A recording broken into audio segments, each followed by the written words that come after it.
सर्वप्रथम इस कांग्रेस के महाअधिवेशन में मैं अपने नेता माननीय श्री राहुल गांधी जी का आभार व्यक्त करता हूं कि उन्होंने मुझ जैसे एक छोटे कार्यकर्ता को इस ऐतिहासिक मंच से बोलने का अवसर प्रदान किया। कांग्रेस के महाअधिवेशन सन 1885 से लगातार इस देश के कोने कोने में देश के प्रत्येक ब्लॉक से, प्रत्येक जिले से कांग्रेस के कार्यकर्ताओं को इकट्ठा करके उन कार्यकर्ताओं को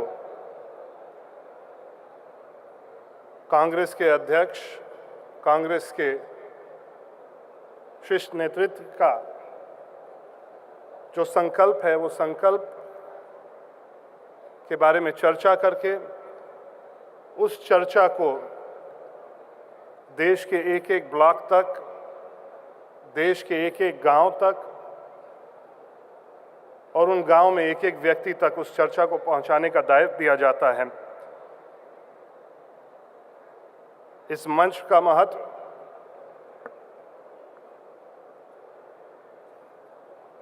अगर हम लोग गौर करें, आज़ादी से पूर्व इसी तरह के महाधिवेशन में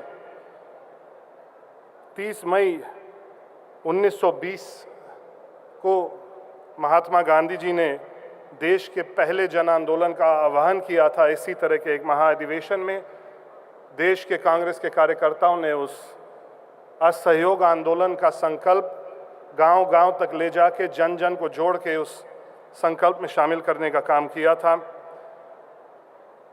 31 दिसंबर की रात और 1 जनवरी 1930 में लाहौर के सत्र में पंडित जवाहरलाल नेहरू ने पूर्ण स्वराज का संकल्प कांग्रेस के कार्यकर्ताओं के मन में भरा था और उसी क्रम में 8 अगस्त 1942 में भारत छोड़ो आंदोलन का आह्वान महात्मा गांधी जी ने किया था। 9 तारीख को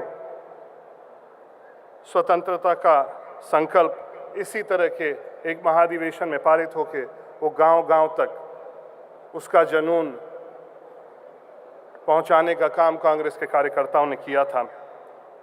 इस देश के राजनीति में, इस देश के इतिहास में कोई इस तरह का एक महाअधिवेशन अन्य किसी दल में जो हर एक ब्लॉक से, हर एक गांव से लोगों को जोड़ने वाला संकल्प रखता है, वो किसी अन्य दल में नहीं है।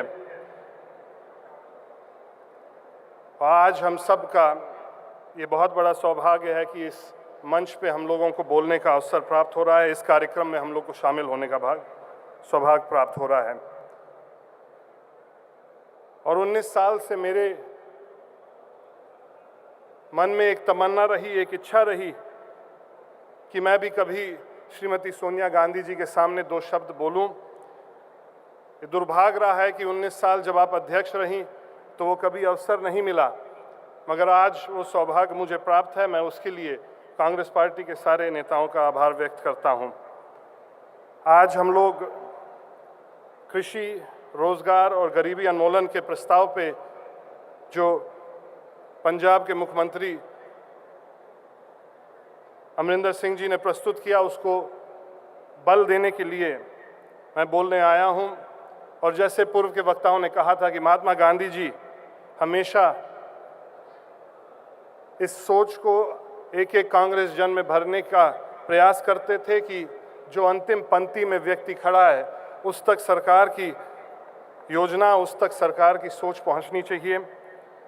आज पिछले 4 साल में ये देखने को मिल रहा है कि इस देश का किसान, इस देश का मजदूर, इस देश का नौजवान जो रोजगार के खोज में भटक रहा है, वही उस अंतिम पंक्ति में खड़ा है।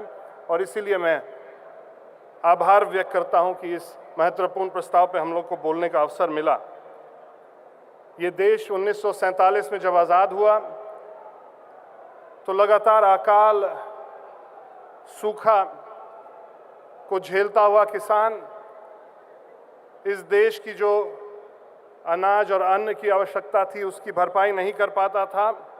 विदेश से इस देश में अनाज आना था, मगर पिछले 70 सालों में कांग्रेस के प्रधानमंत्री, चाहे वो पंडित जवाहरलाल नेहरू रहें, चाहे वो लाल बहादुर शास्त्री रहें, चाहे वो इंदिरा गांधी जी रहीं, चाहे वो राजीव गांधी जी रहें और चाहे डॉक्टर मनमोहन सिंह जी रहें, इन सब ने ये प्रयास करके आज इस देश को विश्व के सबसे बड़े अन्न के उत्पादन का देश बना दिया है। हम लोग इन सब की सोच को, इन सब की विचार को नमन करते हैं, आभार उनका व्यक्त करते हैं।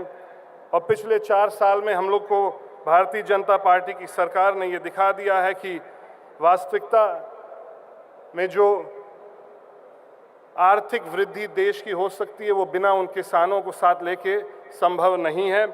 पिछले कई वर्षों से रोज़ अखबार में और रोज़ मीडिया के माध्यम से मालूम चलता है कि विश्व का सबसे तेज़ी से बढ़ता हुआ अर्थव्यवस्था हिंदुस्तान का है।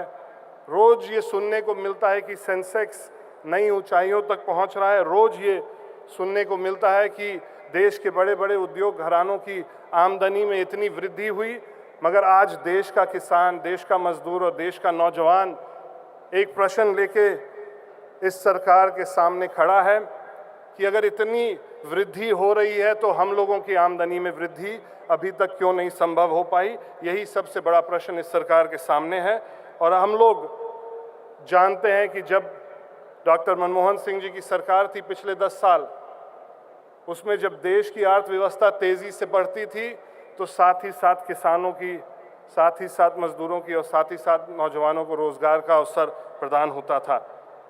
आने वाले भविष्य में निश्चित रूप से भारतीय जनता पार्टी की सरकार के द्वारा जो किसानों के खेत का हेल्थ कार्ड दिया है, बिना किसान के स्वास्थ्य का ध्यान रखे, जो फसल बीमा दी इस देश की बड़ी बड़ी बीमा कंपनियों को लाभ प्रदान करने के लिए, ना कि इस देश के किसानों को उसका लाभ पहुंचाने के लिए। आज देश की अर्थव्यवस्था सुनने में आ रहा है कि 7.5% के दर से बढ़ रहा है, मगर कृषि की व्यवस्था मात्र 1.9% से बढ़ रही है। ये चिंता का विषय है और मैं धन्यवाद देना चाहता हूँ कैप्टन अमरिंदर सिंह जी को कि उन्होंने इस बिंदु पे विशेष करके सबका ध्यान आकर्षित किया। माननीय राहुल गांधी जी ने पिछले वर्षों में भट्टा परसौल में किसानों का मुद्दा, चाहे जब 2014 में भारतीय जनता पार्टी की सरकार बनी और भूमि अधिग्रहण कानून में संशोधन का प्रयास किया गया, तो माननीय राहुल गांधी जी ने उस कानून में संशोधन करने से इस सरकार को रोका। मेरा सौभाग्य था पिछले वर्ष देवरिया से दिल्ली तक किसान यात्रा में माननीय राहुल गांधी जी का साथ दिया मैंने, और एक एक जिले में किसान भाई कांग्रेस के साथ जब खड़े होने लगे थे तो ये लगने लगा था कि कांग्रेस उत्तर प्रदेश में वापस आ सकती है। हम लोग जानते हैं कि कांग्रेस ने हमेशा आर्थिक नीति, राजनीतिक नीति उन किसानों को देखते हुए, उन किसानों का ख्याल रखते हुए बनाई है, मगर अब धीरे धीरे ये महसूस हो रहा है कि विदेश नीति भी उन किसानों का ध्यान रखते हुए बनाई जाए। पिछले 4 सालों में जिस तेज़ी से विदेश से अनाज इस देश में आके किसानों को सही मूल्य मिलने से रोकता है, उस पर एक रोक लगाना चाहिए। और मैं बधाई देना चाहता हूँ इस महाधिवेशन में आए हुए पूरे प्रदेश से जो नौजवान पहली बार के जो प्रतिनिधि हैं। माननीय श्री राहुल गांधी जी की सोच थी कि हम सब 40 साल के आसपास की उम्र के लोग की ज़्यादा से ज़्यादा संख्या में इस महाधिवेशन में भाग लेने के लिए हम लोग आएँ। उस सोच को मैं धन्यवाद देता हूँ, बधाई देता हूँ। और माननीय राहुल गांधी जी को, कांग्रेस अध्यक्ष जी को मैं ये भरोसा दिलाना चाहता हूँ कि आने वाले दिनों में हम लोग को इस देश के आज़ादी की सेंटेनरी का आयोजन करना होगा। और माननीय राहुल गांधी जी के नेतृत्व में हम लोग सब उनसे कंधा से कंधा मिला के इस देश के सेंटेनरी के कार्यक्रम तक उनका साथ देंगे, उसके बाद भी साथ देंगे। और निश्चित है कि हम लोग जो इस देश के महान स्वतंत्रता संग्राम सेनानी थे, जो उनकी कल्पना एक मजबूत भारत की थी, उस मजबूत भारत को हम लोग यहाँ पे स्थापित कर पाएंगे। बहुत बहुत धन्यवाद। जय हिंद।